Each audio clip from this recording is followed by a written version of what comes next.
Start करें।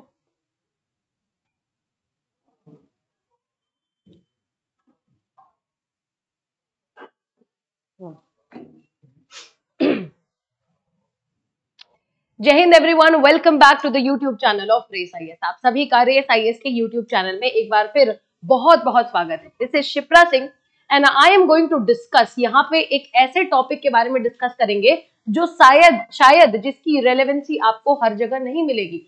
आप you might and up with so many news, बहुत सारी न्यूज आ रही हैं। आप देख पा रहे हैं, you can see this beautiful poster जो कि कह रहा है इज पाकिस्तान डिक्लाइनिंग।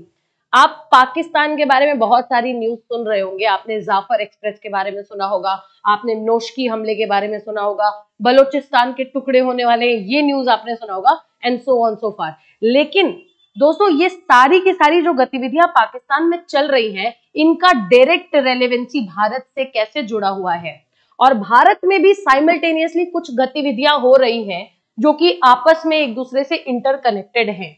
क्योंकि पाकिस्तान में जो भी चीजें हो रही हैं, they are blaming right forwardedly India. इनकी तो खैर आदत ही है, ठीक है।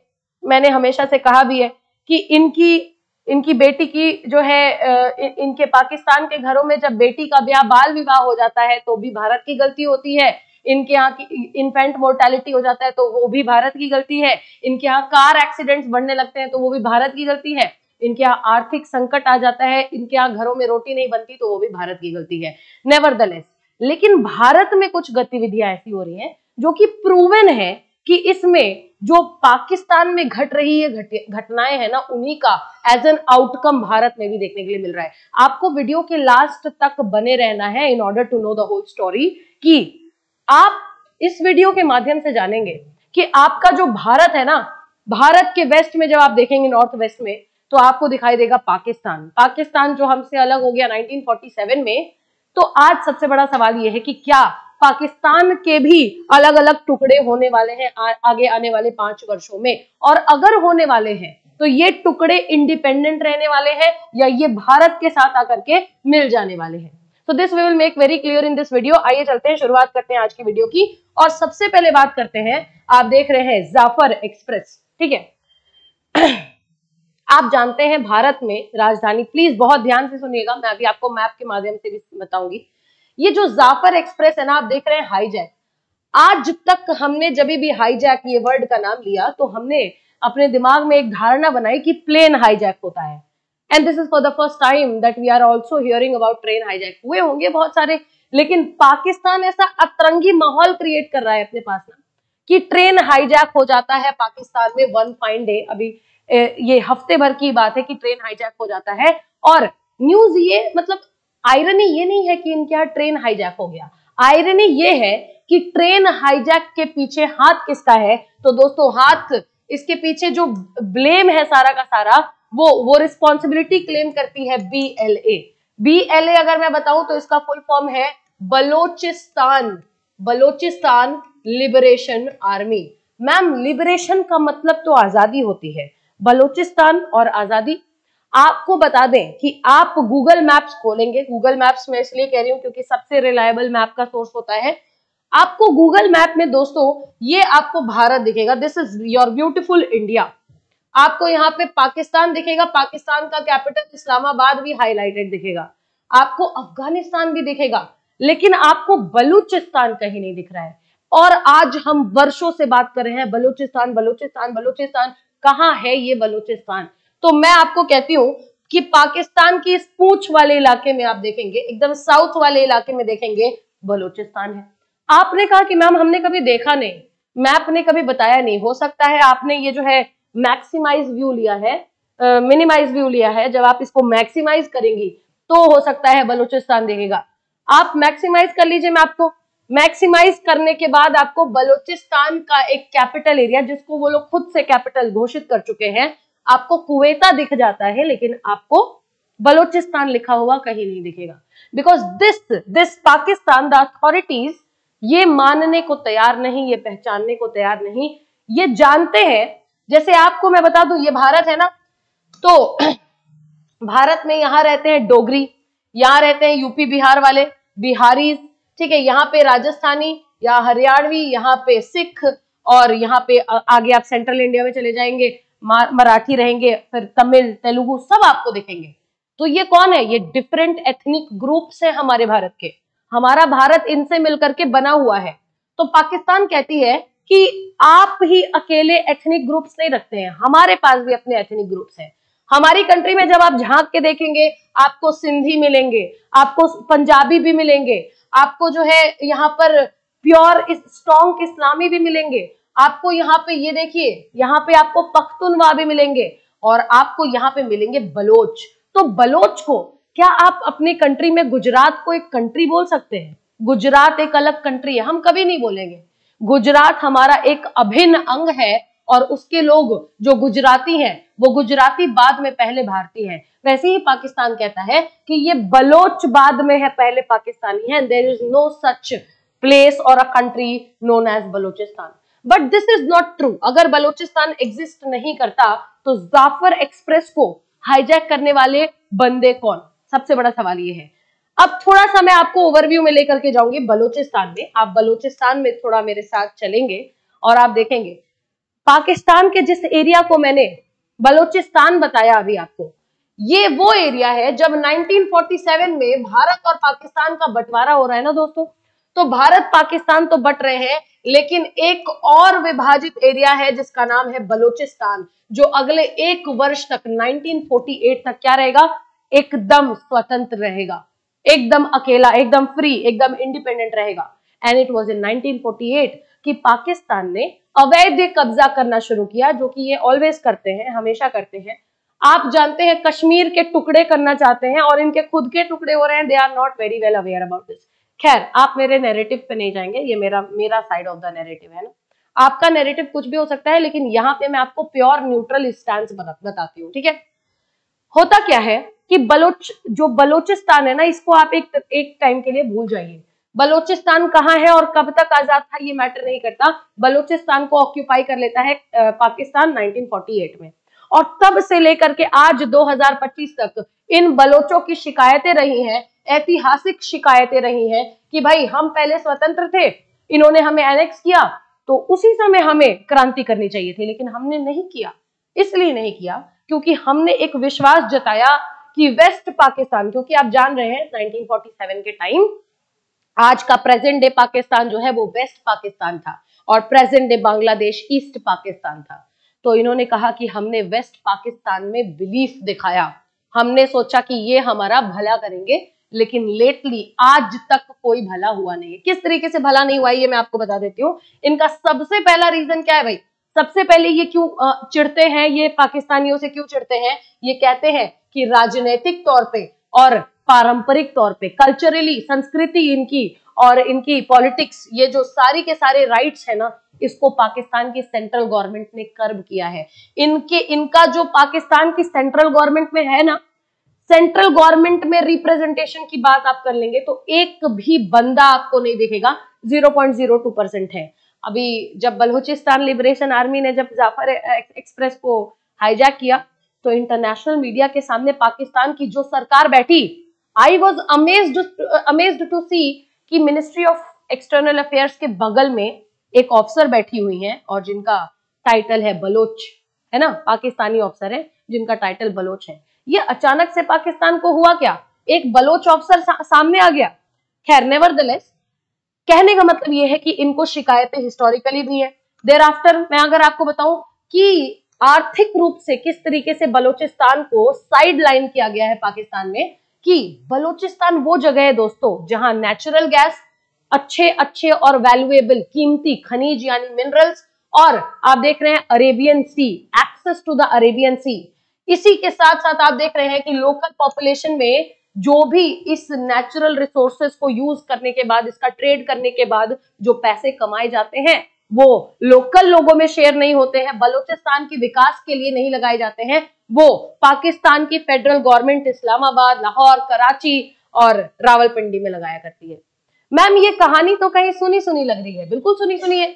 This is what Pakistan has been doing since years. Pakistan ने यही सेम चीज पाकिस्तान ने ईस्ट पाकिस्तान के साथ किया। आप जानते हैं कि किस तरीके से शेख मुजीबुर रहमान, जिनको Bangladesh the father of Bangladesh कहते थे अभी तक, अब नहीं कह रहे हैं ये लोग, तो इन्होंने मेजॉरिटी के साथ पाकिस्तान में चुनाव जीता, बट समहाउ उन्हें पसंद नहीं आया।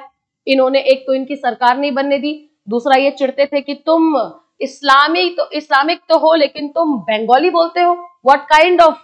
और इन्होंने वेस्ट पाकिस्तान ने ईस्ट पाकिस्तान को मिक्स्ड ब्रीड कहा। Can you imagine this cheap word they had used for this country. East Pakistan में जूट की खेती, और इतना बढ़िया, मैंने आपको मलमल भी बताया था ना इकोनॉमिक्स की क्लास में, मलमल, और इतने बढ़िया बढ़िया ये रिसोर्सेज हो रहे हैं ना, जिनका ट्रेड करके खूब पैसा कमाया पाकिस्तान ने, लेकिन वो कहाँ के विकास में लगता है, वो वेस्ट पाकिस्तान के विकास में। And as a result east Pakistan revolt करती है, and it was 3 December 1971 that India and Pakistan one on one facing a fight. 1971 जब बांग्लादेश को रिकॉग्निशन मिल रही है और भारत ने उसे लिबरेट करवाया, ठीक है। तो सेम चीज यहाँ पे बलूचिस्तान में आपको देखने के लिए मिल रहा है, बट समहाउ बलूचिस्तान लिबरेट नहीं हो पा रहा है। और आपने देखा, मैंने आपको क्या बोला, BLA, बलूचिस्तान लिबरेशन आर्मी, इनकी अपनी ऐसी आर्मी जो बलूचिस्तान को फ्री करवाने के लिए इन्होंने स्वयं बनाया है। तो ये बलूचिस्तान लिबरेशन आर्मी जो है, यही आज के डेट में एक्टिव है, पाकिस्तान में धमाके पे धमाका कर रही है, और क्या चाहती है कि बलूचिस्तान आजाद हो, ठीक है। आप देखेंगे एजुकेशन, हेल्थ केयर भी ठीक नहीं है, इकोनॉमिक अपॉर्चुनिटीज भी नहीं है, ठीक है, वही सारी चीजें, सीमित शिक्षा है, आर्थिक अवसरों की कमी, क्षेत्र की संपदा के लाभों से वंचित होना, ठीक है।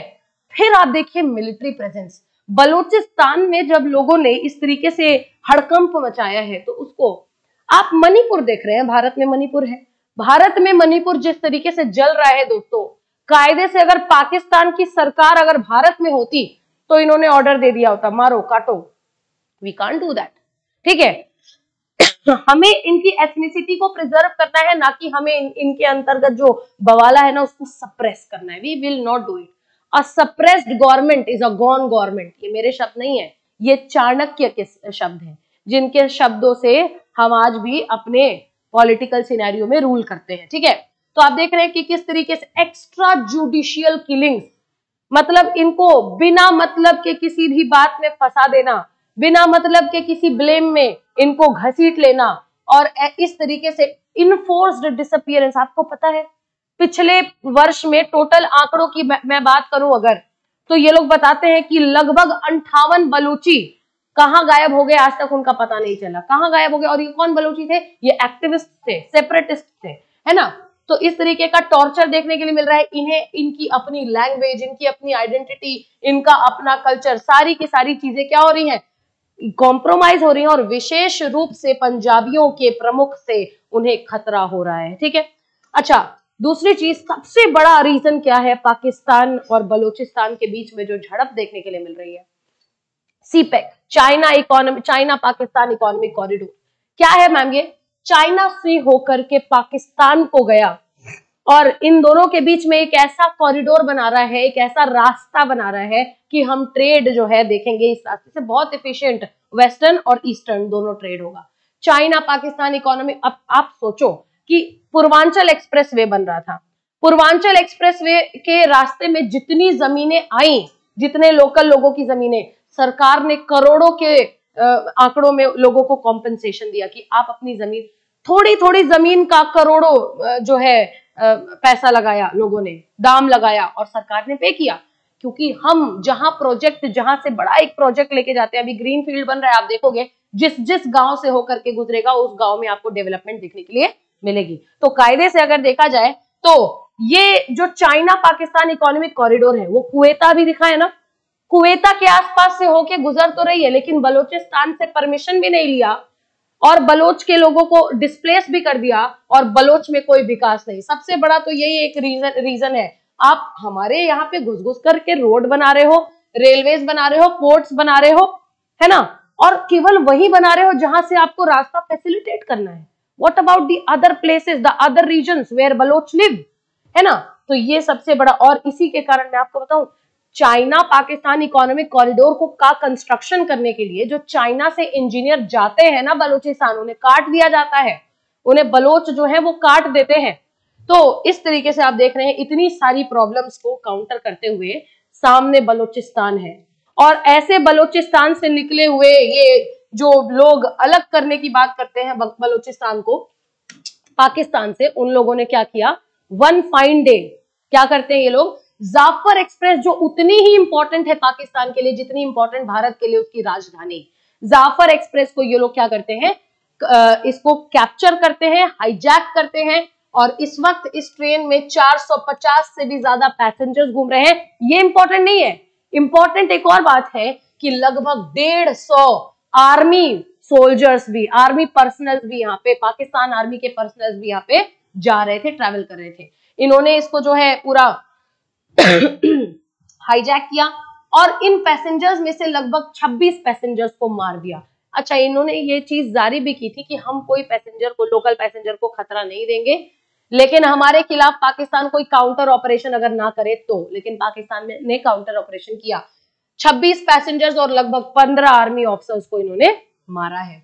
और हालांकि now the situations are under control, लेकिन सबसे बड़ी चीज आप यही देख रहे हैं कि जो पाकिस्तान अभी हाल फिलहाल में पाकिस्तान के फाइनेंस मिनिस्टर ने कहा, औरंगजेब जी ने कहा कि पाकिस्तान आर्थिक रूप से असंतुलित हो गया है, पाकिस्तान को टैक्सेशन बढ़ाने की जरूरत है और टैक्स दे, ऐसी इनकी जनता बची नहीं, ऐसा कंडीशन इनका बचा नहीं। माइनॉरिटीज पे हो रहे अत्याचार अलग है, इकोनॉमिक क्राइसिस आपकी अलग है, और welcome to the global world, जहां पे आपको ग्लोबल टेररिज्म इंडेक्स में 2025 में बुर्किना फासो के बाद दूसरा स्थान आपको दिया गया है, बीइंग पाकिस्तान। और ये पाकिस्तान जाफर एक्सप्रेस की कहानी में उंगली किसकी तरफ उठाता है, भारत की तरफ, कहता है इसमें भारत की साजिश होगी, इसमें रॉ की साजिश होगी। हमने इस बात पे कोई लोड नहीं लिया क्योंकि ये बोलते रहते हैं, ठीक है। हमारे मिनिस्ट्री ऑफ एक्सटर्नल अफेयर्स ने बहुत भली भांति इनकी तरफ एक मैसेज भेजा है कि पूरी दुनिया जानती है कि टेररिज्म का ग्लोबल फ्रंट पे जनक कौन है, और दुनिया को एक्सप्लेन करने की जरूरत नहीं है कि इंडिया टेररिज्म को अपोज करता है या टेररिज्म को पालता है ना। आप देख पा रहे हैं ये पूरी वीडियो ये वायरल हुई थी, बहुत सुनसान इलाका था, डेजर्ट एरिया था, जहां पे इन लोगों ने ट्रेन को हाईजैक किया। दूसरी सबसे बड़ी न्यूज जो आप अभी सुन रहे हैं, अबू कतल की मृत्यु। अबू कतल कौन है मैम? तो मैं आपको बताऊं, बड़ी बड़ी टेररिस्ट ऑर्गेनाइजेशंस जो आप देखेंगे उसमें सबसे जाने माने लोग कौन है, JEM, जैश ए मोहम्मद। उसके बाद आप देखते हैं LET, लश्करे तैयबा। फिर आप देखते हैं JUD, जमात उद दावा। ये कुछ ऐसे टेररिस्ट ऑर्गेनाइजेशंस हैं दोस्तों जो बहुत ही ज्यादा डेंजरस है। ये वो टेररिस्ट ऑर्गेनाइजेशंस है जिनका हाथ आपको मुंबई टेरर अटैक्स 26/11 में आपको दिखाई देगा। ऐसे टेररिस्ट ऑर्गेनाइजेशंस को संचालित करने वाले लोग कितने खतरनाक होते हैं आप समझ सकते हैं। और इसी में ये जो LET है ना, लश्कर तैयबा को आज के डेट में लीड कर रहे हैं एक व्यक्ति जिसका नाम है हाफिज सईद। आपको इनकी पिक्चर जरूर दिखाऊंगी क्योंकि इट्स वेरी इंपॉर्टेंट, आपने देखी भी होगी। ये व्यक्ति जो आपको दिख रहा है ये है हाफिज सईद, है ना। और हाफिज सईद को मारने के लिए आज सिर्फ भारत की रॉ नहीं, बहुत सारी कंट्रीज की सीक्रेट एजेंसीज काम कर रही हैं। लेकिन अब हाफिज सईद का क्या हुआ है अभी तक पता नहीं है, बट हुआ क्या है कि हाफिज सईद के भतीजे, नेफ्यू हैं, जो इनके राइट हैंड माने जाते हैं और लश्कर तैयबा में सबसे बड़ा काम करते हैं। क्या करते हैं? नौजवान यंग माइंड्स को रिक्रूट करने का काम, ब्रेन वॉश करने का काम करते हैं। और ये जो व्यक्ति जो कि हाफिज सईद के आपको नेफ्यू बताए जा रहे हैं, राइट हैंड बताए जा रहे हैं, अबू कतल, इनका हाथ आपको 26/11 अटैक में भी दिखेगा। इनका हाथ आपको जो है अभी हाल फिलहाल में रजौड़ी में जो अटैक्स हुए जम्मू एंड कश्मीर में उसमें भी दिखेगा। आपको हाल फिलहाल में रियासी बस अटैक हुआ जहां पे लगभग कितनी संख्या में लोग ट्रैवल कर रहे थे शिव टेम्पल जो कटरा से आगे है, वैष्णो देवी से आगे जो शिव टेम्पल है वहां दर्शन करने के लिए, और अचानक से बस में कुछ टेररिस्ट घुसते हैं और गोलाबारी जो है स्टार्ट कर देते हैं। ऐसे भयानक अटैक्स में आपको अबू कतल का नाम दिखेगा। और अबू कतल न्यूज ये है हमारे पास अभी हाल फिलहाल में सामने कि पाकिस्तान में ही क्या होता है, 15 मार्च को कुछ अनआइडेंटिफाइड गनमैन आते हैं, अननोन गनमैन आते हैं। अननोन गनमैन मतलब जिनकी पहचान नहीं की गई है, ऐसे 2-3 हथियार से लदे हुए लोग आते हैं और अबू कतल को मार के चले जाते हैं। कौन है ये अननोन गनमैन? अब ये तो तिल मिलाए हुए हैं, ये तो कह रहे हैं भारत की रॉ है, भारत की रॉ है, और कौन है ये नहीं पता। लेकिन ये लोग मार करके चले गए, कहीं कोई रिकॉर्ड नहीं, अबू कतल की डेथ हो गई है। और ये भारत के लिए, ये अबू कतल जिसकी डेथ हुई है, ये बहुत बड़ी रिलीफिंग न्यूज है भारत के लिए। समझ में आ रहा है? तो इतनी बड़ी एक और दुर्घटना, खैर ये तो अच्छी घटना है, लेकिन पाकिस्तान के लिए दुर्घटना ही है, क्योंकि पाकिस्तान के जिस रीजन, जिस इलाके में ये इनको मारा जा रहा है, आपको पता है, इसकी डेथ के बाद इसके साथ में कुछ और व्यक्ति थे, जिसमें से एक और व्यक्ति बहुत ज्यादा जख्मी हुआ। कहा यह जा रहा है कि वो हाफिज सईद है, मरा है नहीं है ये पता नहीं, लेकिन इंजर्ड जरूर है। और आपको पता है, आपको जान के हैरानी होगी कि कहां ये एडमिट है, CMH Rawalpindi, military hospital Rawalpindi में आज के डेट में हाफिज सईद जो है एडमिट है। तो मिलिट्री हॉस्पिटल में हाफिज सईद जैसा टेररिस्ट, तो आप समझ सकते हैं कि किस तरीके से पाकिस्तानी गवर्नमेंट का असिस्टेंस इनको बरकरार मिलता है। जिस रीजन में ये पूरा अटैक हो रहा है, उस रीजन में आगे कुछ घंटों के लिए आना जाना सब बंद करा दिया, प्रतिबंध लगा दिया इनकी सरकार ने। समझ रहे हैं आप? तो इस तरीके से पाकिस्तान टेरर फंडिंग तो खैर करता ही था, ग्रे लिस्ट में भी था इंटरनेशनली, और आज इन लोगों को बचाने में भी हेल्प कर रहा है। लेकिन अनफॉर्चुनेटली इनके लिए और फॉर्चुनेटली हमारे लिए अबू कतल की डेथ हो गई। That is news number 2। आप अपने सामने देख पा रहे हैं। तीसरा न्यूज आप देखेंगे, नोशकी में हुआ हमला। नोशकी जो कि एक जगह है जहां पे मिलिट्री कॉन्वॉयज जा रही थी। कॉन्वॉयज पता है क्या होता है? बड़ी बड़ी ट्रकें जिसमें अंदर सीट बनी होती है ना, और जिसमें आर्मी पर्सनल्स बैठ करके जाते हैं। लाइन से 14-15 ट्रकें जाती हैं, इनको कहते हैं मिलिट्री कॉन्वॉय। तो पाकिस्तान आर्मी की मिलिट्री कॉन्वॉय जा रही है, और उसमें से एक कॉन्वॉय के नीचे IED एक्सप्लोसिव डिवाइस लगा करके कौन, बलोचिस्तान लिबरेशन आर्मी ने एक बार फिर उनकी पूरी की पूरी एक ट्रक को उड़ा दिया है। और इन्होंने खुद इस वीडियो को जो है पोस्ट किया है खुद, और वीडियो पोस्ट करते हुए कहा कि 90 जवान इनके मारे गए हैं। पाकिस्तान ने इसके ऊपर, पाकिस्तान गवर्नमेंट ने रिटेलिएट किया, अरे नहीं 90 नहीं, 5 मारे गए हैं।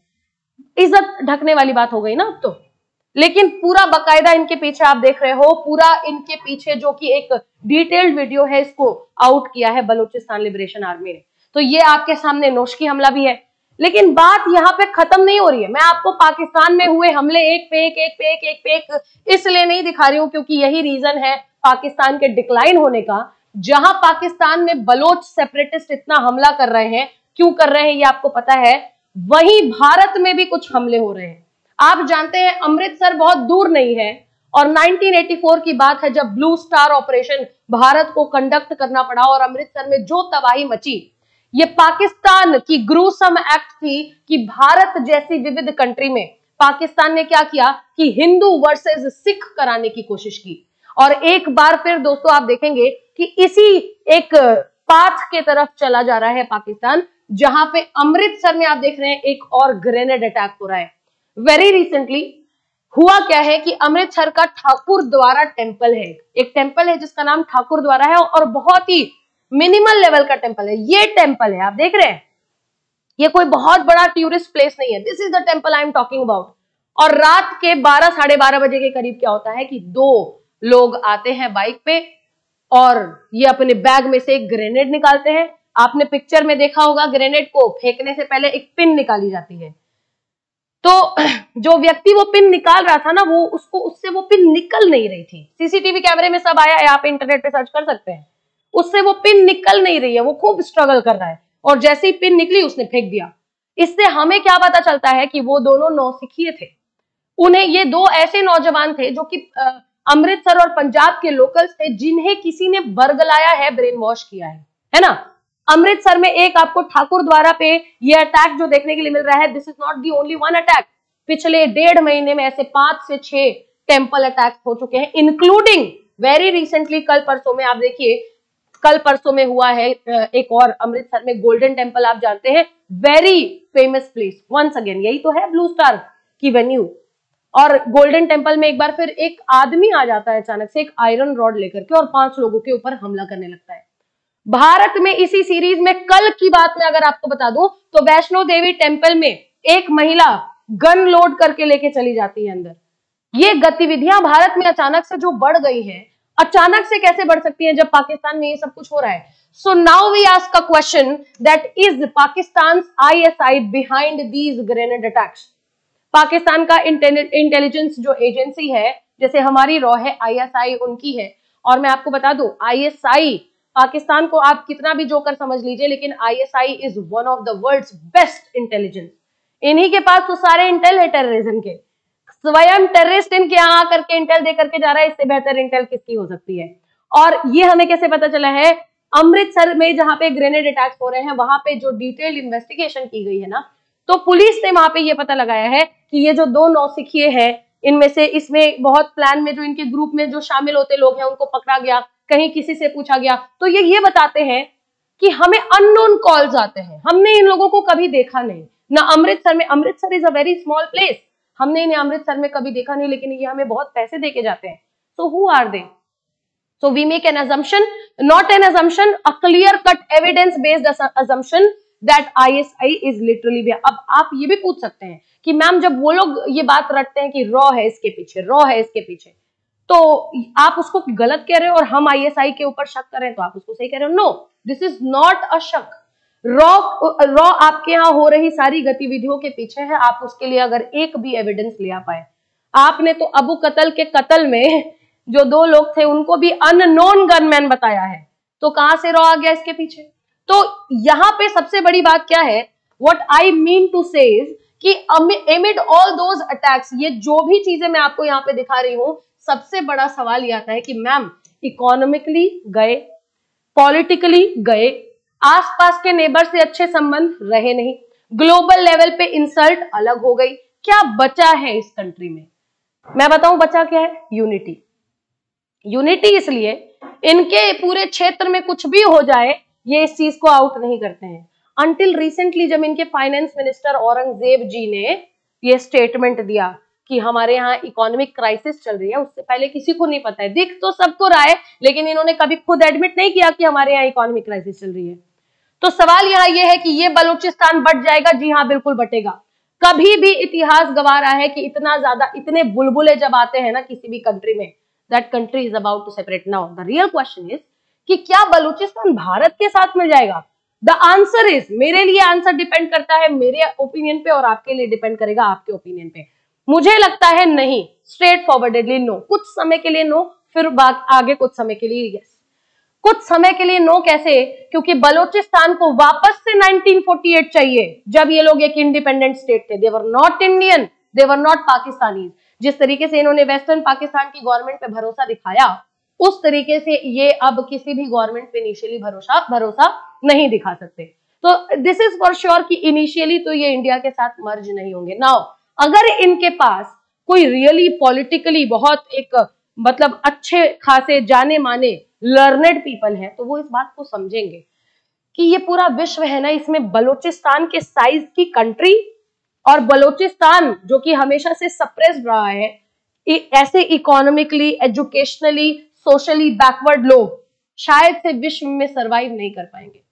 तो बगल में अफगानिस्तान भी है और अफगानिस्तान में तालिबान भी है। आज अफगानिस्तान इन्हें सपोर्ट कर रहा है, बलूचिस्तान को, भारत भी कर रहा है, लेकिन कल जब ये इंडिपेंडेंट हो जाएंगे तो क्या गारंटी है कि अफगानिस्तान में जो बैठे तालिबान है वो इनके ऊपर कब्जा नहीं करेंगे? इनके पास तो नेचुरल रिसोर्सेज है भाई, हर लोग चाहेगा कि बलूचिस्तान उनके पास आए।